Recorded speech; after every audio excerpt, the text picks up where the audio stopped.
going on, guys? My luck hasn't been going too good here lately. I don't know if you guys have noticed. First of all, my radiator was leaking. Now my air conditioner's not working. I'm not sure why. And if you're wondering why I need air conditioning,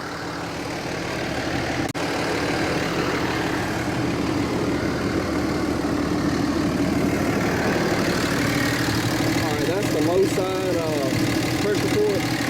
This is the high side, which close the gauges up here.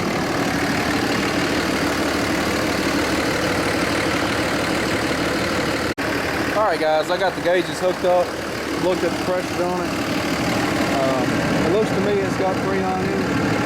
It's got about 78 pounds on the low side and about the same on the high side.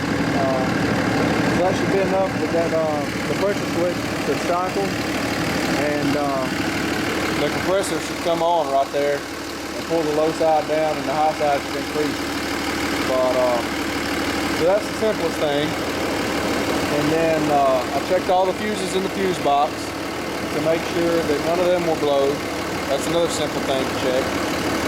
The next thing I'm going to check, got a meter here. I'm going to crawl up under the truck and I'm going to probe the wire going to the air conditioner compressor and see if there is 12 volts going to it.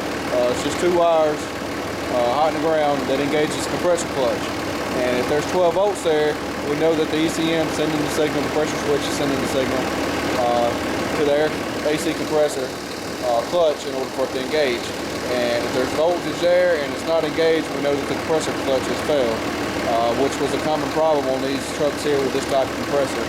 I think they swapped this compressor in 06 or 7. I think 06. We use it 06 and 7, I know.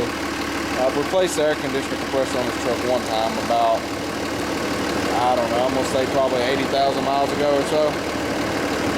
And I think the truck had around 120,000 miles on it then. So it's very possible that could be what's going on. There's no way I'm going to be able to get up in here and hold a camera and probe these wires at the same time. But that's what I'm going to do. See if there's voltage going there. And we'll see what's going on. Well guys, there's the AC compressor and the AC compressor clutch. I probed the wires on the back of it there. You can see where the connector's at. I've got 14.5 volts there with the truck running, so it's telling the clutch to be applied. It's just nothing happening.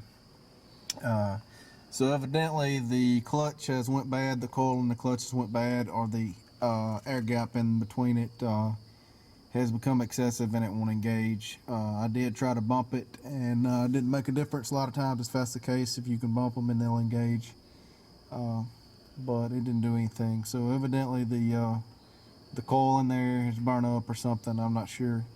I don't know if you can buy the just the clutch part for this particular compressor. Some of them you can, some of them you can't. I generally don't do that because you have to take the compressor off anyways, and it's usually not very much more expensive to go ahead and put a new compressor on it again. But in this case, I may try to see if they got a compressor clutch for this compressor, because the compressor is not locked up. You know, it was working fine. It turns freely. You turn it by hand there. And I've got to take the radiator out anyway because it's leaking. And I was looking here, if I pull the radiator out, you know, I'll have plenty of room up here. I should be able to get in there and pull that clutch assembly off, if that is in fact the case, if I can get one for it. When I got the radiator out, go ahead and change it then. But if not, I'll just have to suck it up and put a compressor on it, I guess. I know these things had problems with the compressors, but anyway. So that's what we're doing here. I just want to add that if I hadn't had voltage there, the next thing would be that I would have checked would have been the pressure switch, which is down there right beside it, beside the plug-in for the compressor. Check it, make sure it is working right, ohm's good, got voltage going to it and everything. And then the next thing would be look for a wiring diagram and trace it back.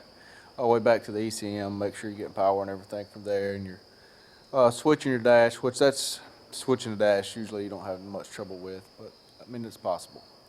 But knowing about these trucks and working on them before, I know they had problems with the compressor, so usually the first thing I do is check the Freon, just because that's the easiest thing. Throw the gauges on there real quick, and without getting dirty and everything, getting upon the truck. It's got Freon in it. You know, check your fuses. Just that's a good thing to do on anything you work on. Just check the fuses, make sure you ain't got something blown. Then crawl out of the truck and check the voltage at the compressor. You got voltage at the compressor and it's not engaging, you got something wrong with the compressor. But anyway, so this is gonna have to wait for a little while. It's the middle of winter anyway. It's just happened to be, we got a hot spell right now. Like I say, tomorrow's supposed to be down in the 20s and the high of, you know, 35 or 40 or something. So I won't be needing an air conditioner for a couple months. Unless we get a few warm days, and I'll just have to tough it out. But that'll be fine. I'm going to check on this radiator and see about getting a radiator for it, because I got a leak over here on this end tank. And I'll check on, see if I can get a clutch for this compressor and see if I can put it on all at the same time while I got all this stuff apart. Save myself a lot of headache. But anyway, thanks for watching, you guys. I'll see y'all again next time.